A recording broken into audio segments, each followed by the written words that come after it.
voice? Was it the fire burning in me? All of the noise turned into choirs of harmony. Left me with the pieces of forever that you broke. But since you left me alone, I've been high.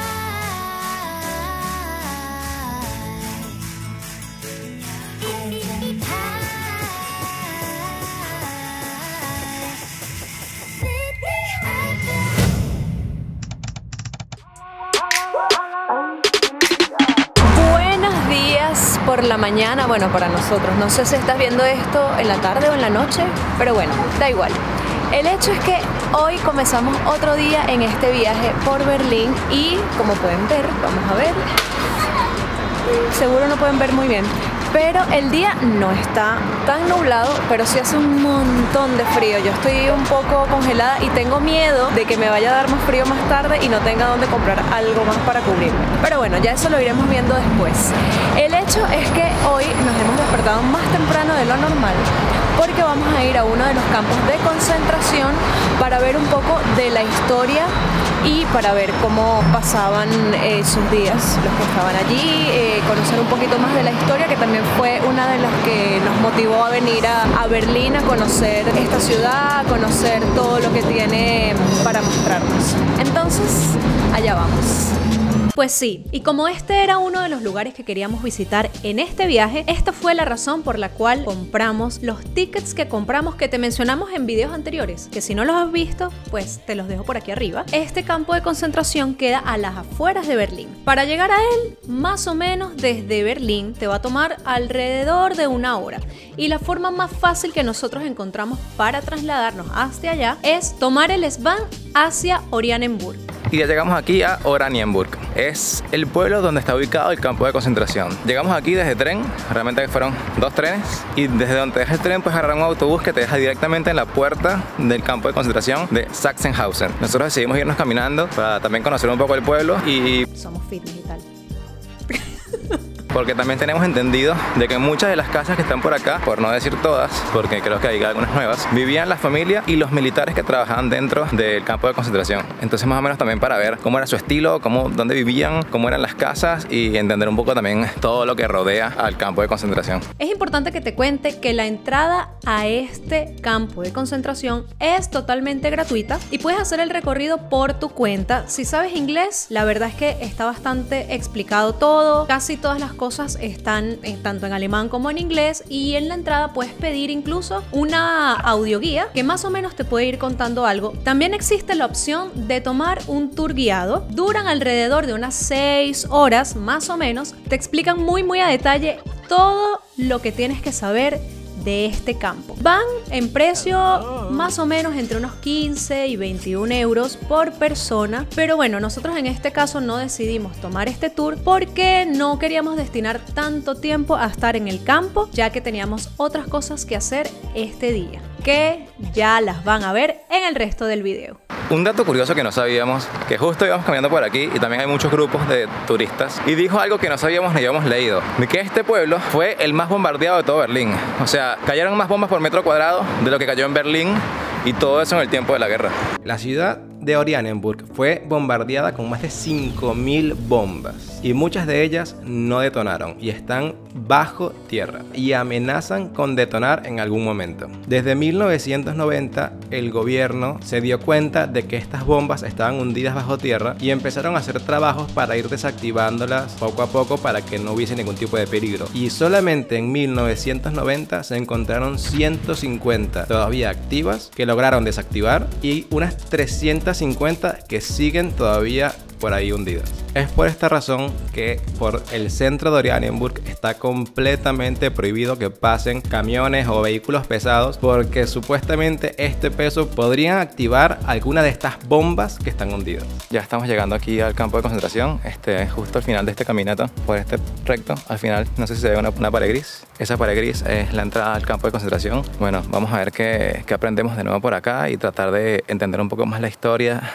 de los judíos y de todo lo que tiene que ver con con todo este campo de concentración y los nazis y todo. Bueno, vamos a aprender un poco más porque a eso vinimos a esta vida, a vivirla, aprender, crecer y mejorar.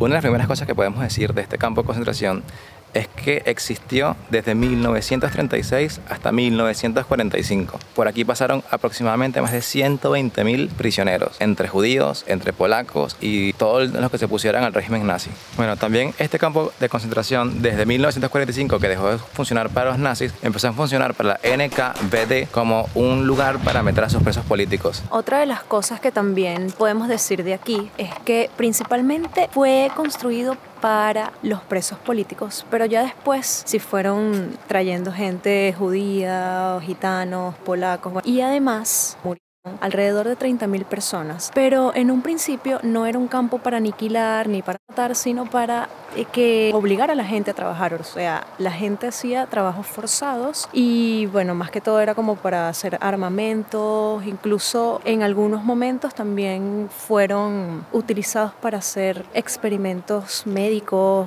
incluso con personas y tal, y bueno, la verdad es que es algo bastante triste de contar. Justo aquí a mi derecha tenemos la entrada hacia el campo de concentración. Vamos para que la vean. Es ese edificio azul que tienen ahí. Bueno, este edificio tiene una particularidad. Arriba tiene un reloj. Ese reloj siempre está marcando las 11:08. ¿Y por qué? Bueno, porque debe ser que cuando dejó de funcionar se quedó marcando las 11:08. Y sí, exactamente es por eso. Pero dejó de funcionar, ¿por qué? Porque fue en el momento donde entraron todos los ejércitos a liberar a todos los que estaban aquí encerrados en el campo de concentración atrapados todavía. Entonces por eso que ahí arriba se quedó marcado siempre las 11:08. Un dato también bastante irónico me parece es que justamente en la entrada por donde vamos a pasar ahora hay un letrero que dice en alemán, dice "el trabajo te libera". Es bastante irónico porque, claro, los prisioneros que venían aquí pasaban justamente por esta misma puerta por donde estamos pasando nosotros y eso era lo primero que leían. Entonces, claro, porque como este lugar era principalmente hecho para que estos prisioneros hicieran trabajo forzado, les hacían creer de entrada que bueno, que si trabajaban pues serían liberados de alguna manera o tendrían una recompensa positiva a ese trabajo.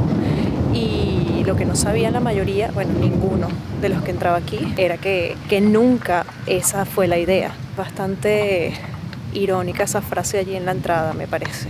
Otro dato que no les dijimos cuando entramos es que es totalmente gratis entrar. Entonces, si ustedes son de los que les interesa bastante conocer sobre la historia, esto es un buen lugar para venir a conocerla y no les va a costar mucho venir. Lo importante es que busquen en internet, sale toda la información. Pero bueno, ahora que nosotros estamos en horario de verano-otoño, el horario creo que es desde las 8 de la mañana hasta las 6 de la tarde y luego cambia, creo que es hasta un poquito más temprano. Lo que sí es que si quieren hacer algún tour guiado y esto, sí tienen que buscarlo por su cuenta. Lo importante es que es gratis y pueden venir a visitarlo.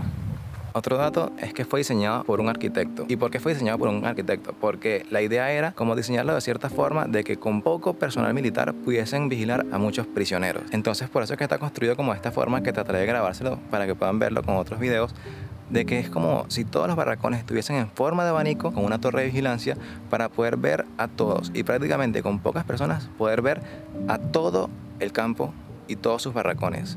No todo el campo, sino todo el campo de donde están los barracones. Entonces tenías como que la entrada por un lado, que era como la única casa por donde salir, y por otro lado tenías ese edificio que les dejaré videitos para que puedan ver a qué me refiero.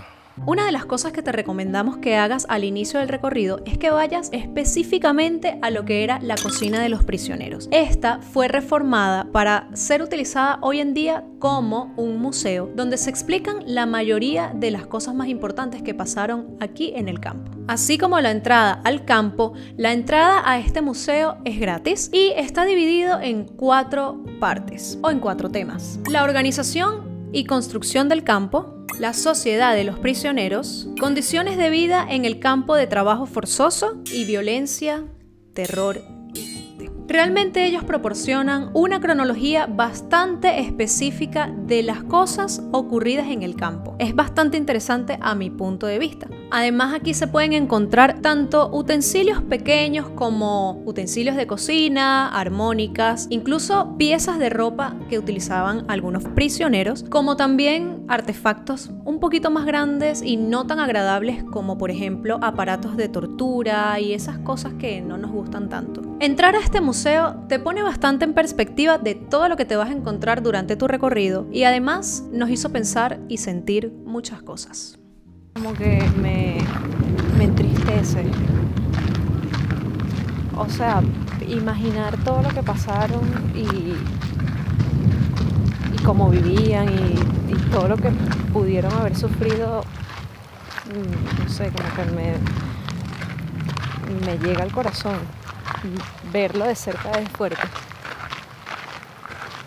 Sí, realmente es como decía Ana, o sea, la sensación es como abrumadora. Hay un momento donde estábamos en ese museo y podías bajar unas escaleras como para entrar como a un cuarto que estaba abajo, que parecía como una especie de cuarto frío, pero, por ejemplo, Ana realmente no quería bajar porque sentía como una presión, como algo abajo, o sea, no sé, se sienten cosas como fuertes aquí. Ahora estamos caminando hacia el barracón o barraca 38 y 39, que son los que quedaron un poco más intactos para así poder mostrar cómo era la vida allí. Y bueno, vamos a ver qué encontramos allí dentro. Gracias a esta recreación podemos entender cómo comían, cómo dormían, cómo iban al baño e inclusive se puede apreciar como una especie de cuarto de castigos, que era el cuarto de limpieza, que además de tener estos productos de limpieza como escobas y fregonas y estas cosas, tenía un tubo de metal por fuera que lo utilizaban de una manera un poco perturbador. Este tubo hacía una función de que lo ponían por fuera, la puerta desde adentro no se podía abrir y entonces los militares que estaban con el prisionero aprovechaban para golpearlo, azotarlo y lastimarlo. Pero no es lo único que podemos encontrar en esta especie de recreación de museo. En el piso de abajo también hay 500 restos aproximadamente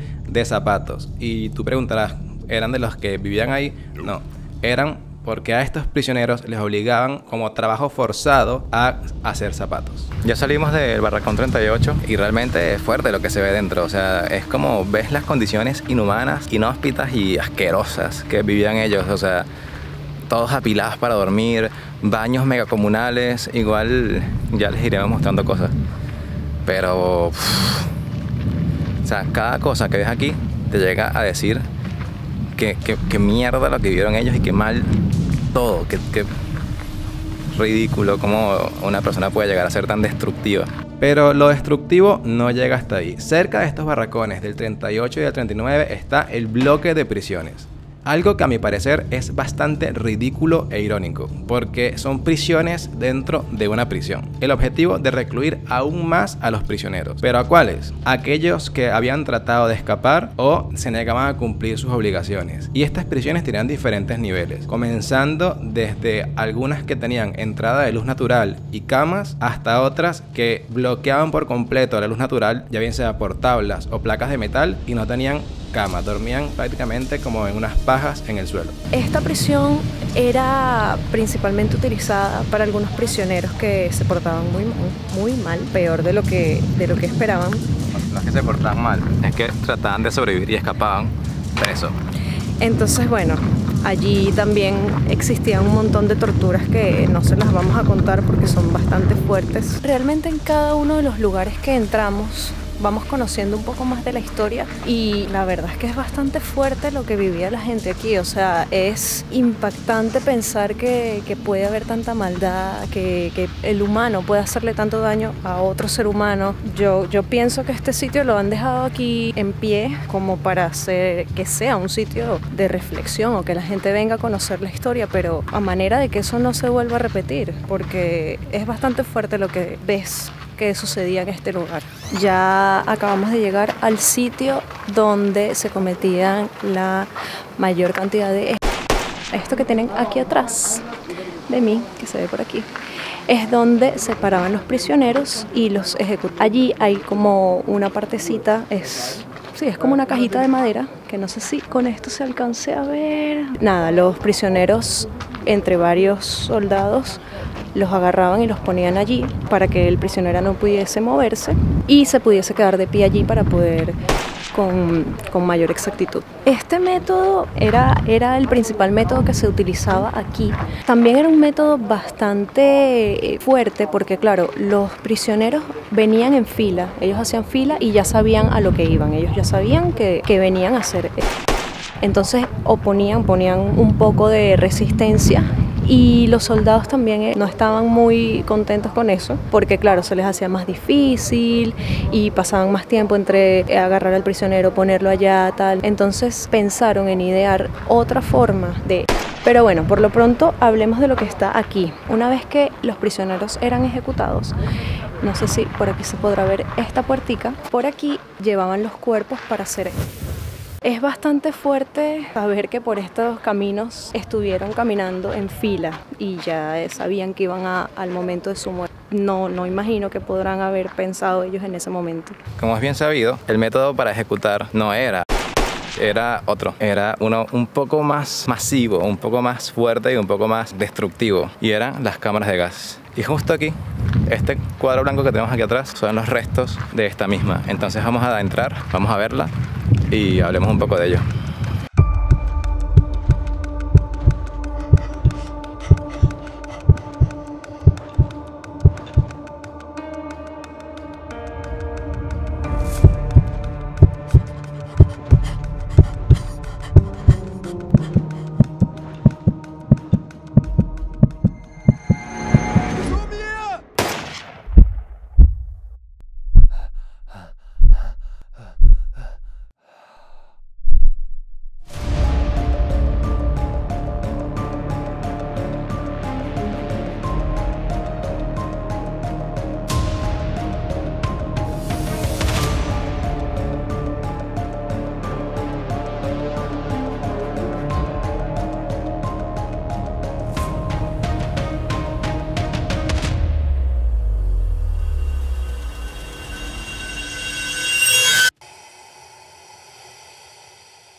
Bueno, también se puede ver más o menos por los planos o lo que pudimos apreciar que realmente no es como un campo de exterminio como el de Auschwitz, que es el que está en Polonia, porque la cámara de gas es pequeña. Lo que pasa es que también decirlo así suena como mal, como darle menos importancia, pero no es que es darle menos importancia. Es como comparado con las otras atrocidades tan grandes que hay en otros lugares, esta sigue siendo una atrocidad pero a menor escala. También, según lo que estábamos escuchando ahí un chico hablando, dice que realmente no se usó demasiadas veces esa cámara de gas aquí. Se utilizó aproximadamente entre unas 25 y 35 veces y tenía una capacidad, creo que era como para 20 personas máximo. Lo creepy es como la metodología que lo tenían. O sea, entraban por una puerta mintiéndoles que se iban a bañar. Después al siguiente había como un doctor que les hacía un chequeo para verles los dientes o verles que tenían cosas de oro.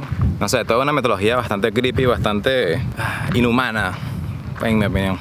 Algo que me parece curioso es que no sé si se alcanza a ver aquí atrás de mí las casas.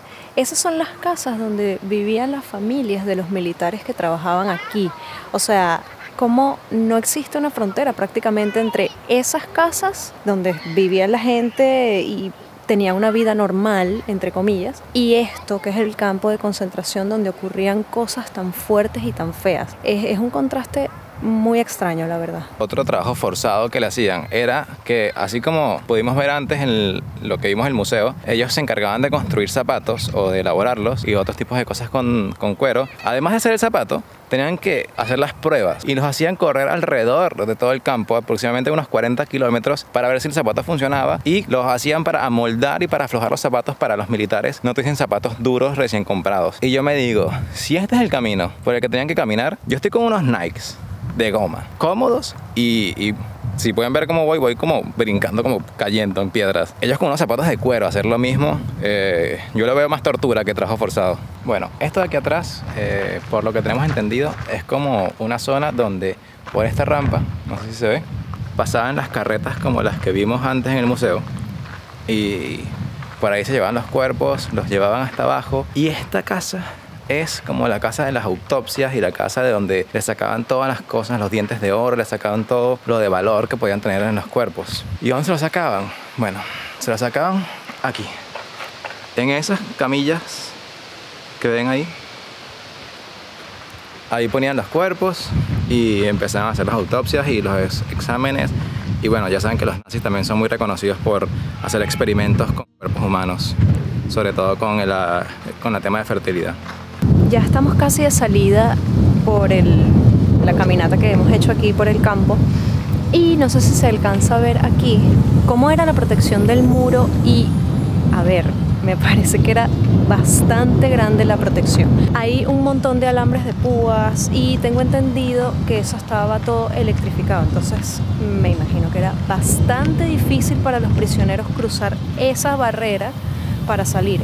Y los que intentaban salir, algunos eran torturados y eran castigados por intentar salir. Es bastante difícil imaginar ese momento, esas ganas que tenían de salir y ver esa barrera tan difícil de cruzar. Yo creo que era una situación complicada. Bueno, nosotros ya vamos saliendo de aquí del campo de concentración de Sachsenhausen. Hay varias cosas que podemos hablar de conclusión. Primero, hay muchísimas más cosas de las que les mostramos, porque claro, no podemos mostrarle todo porque primero hay cosas que son demasiado fuertes para YouTube y hay cosas que tienes que vivir tú mismo cuando vengas para acá. Hay otras cosas que también están cerradas por COVID, ya eso no es nuestra culpa. Como conclusión, creo que podemos decirles una cosa. Si quieren venir solos, así como venimos nosotros, sin guía turística, ni guía turista, ni nada, pueden venir sin problema, porque realmente entre la información que hay en internet, la información que te dan en la entrada de cada lugar o en las paredes o cosas así, te culturizas bastante. Pero con un guía turista realmente creo que puedes tener más información más precisa y hasta como unos datos más curiosos. Ok, otra forma que también pueden como conseguir la información si no quieren pagar un guía turístico es aquí cuando llegas en la casita de la entrada, puedes alquilar por 3 euros, si no mal recuerdo, ahorita entramos a revisar bien, como una especie de teléfono que tiene como toda la información ahí guardada.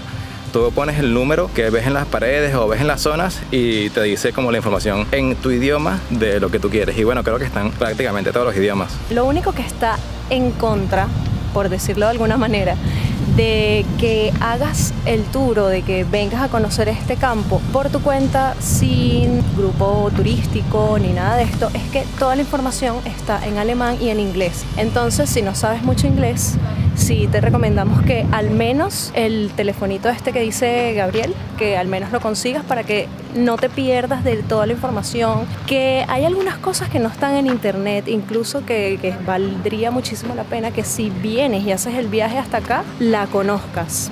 Sí, ya pregunté. Son 3 euros por persona o por maquinita y cuando sales la dejas como una cesta que está ahí justo enfrente de la casita de información, que es esta casita, vamos a ver si la vemos, esa casita marrón que está justo ahí.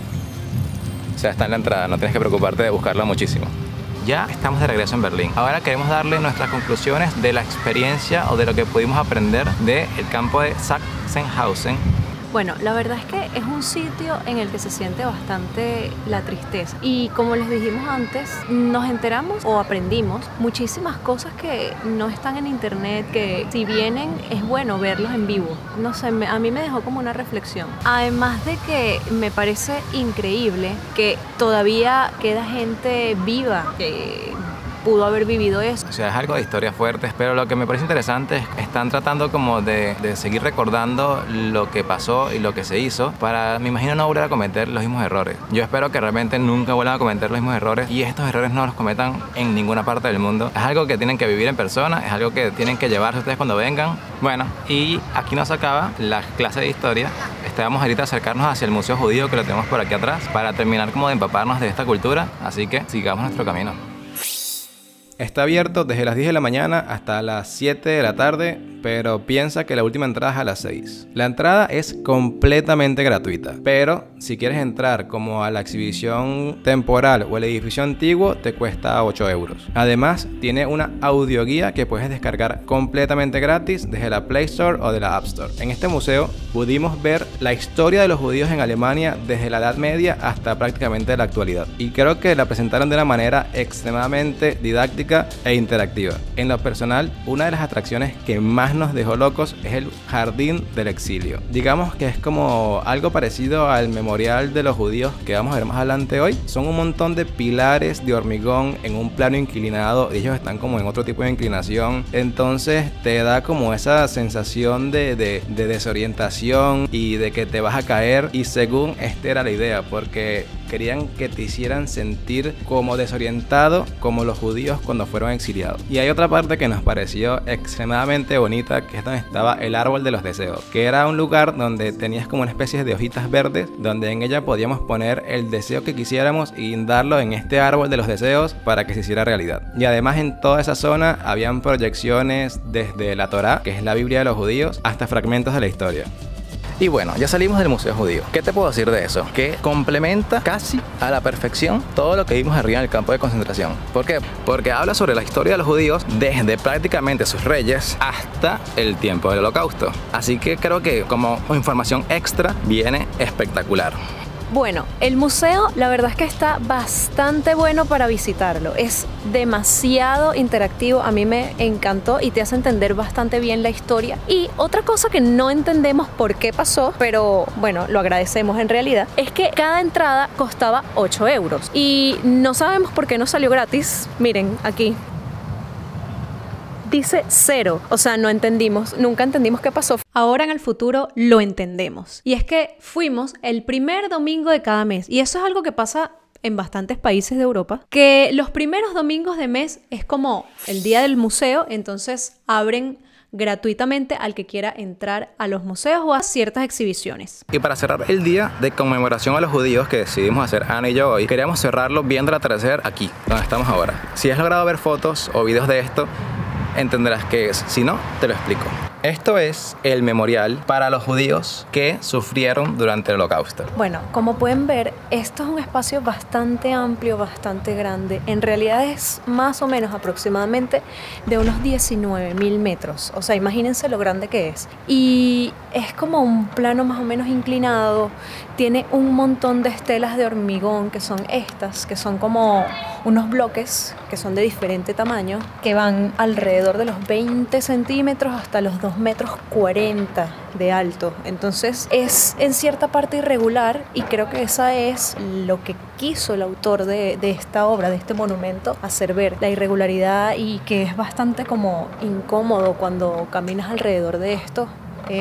Se siente como una tensión rara, y nos acaba de pasar a Gabriel y a mí hace ratico que en menos de un segundo nos perdimos. Fue como, ¿dónde está Gabriel? ¿Dónde está? Y, ¿sabes?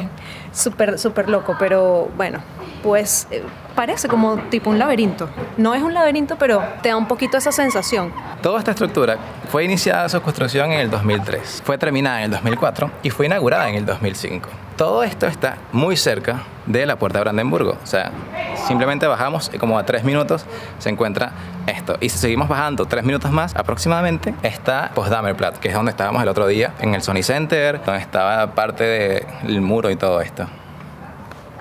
Que por cierto, si no has visto ese video, ve a verlo, que está súper bueno. Bueno, nuestro plan era pasar aquí lo que quedaba de día y ver el atardecer, cómo de repente los rayos de sol pasaban a través de los bloques de hormigón y admirar un poco de la arquitectura y de toda esta estructura.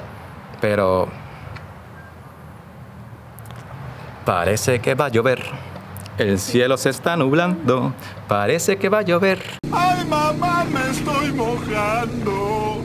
Así que vamos a estar el tiempo que podamos estar, y después tenemos otro plan, que vamos a ir a probar schnitzels. Aquí a la gente no le gusta mucho que grabemos dentro de restaurantes. Si nos dejan, ponemos un poco. Si no nos dejan, después haremos un video sobre cosas que probamos y que nos gustaron y que no nos gustó. Bueno, y como habíamos dicho, ha empezado a llover. Así que toca correr un poco, porque estamos lejos de cualquier parada de metro. Bueno, no lejos, como 5 minutos. Pero 5 minutos de lluvia fuerte son 5 minutos de lluvia fuerte. Bueno, aquí, caminando rapidito, porque no queremos mojarnos ni mojar demasiado la cámara. Solo lo necesario y lo justo para ustedes. El sacrificio. Venga, corre.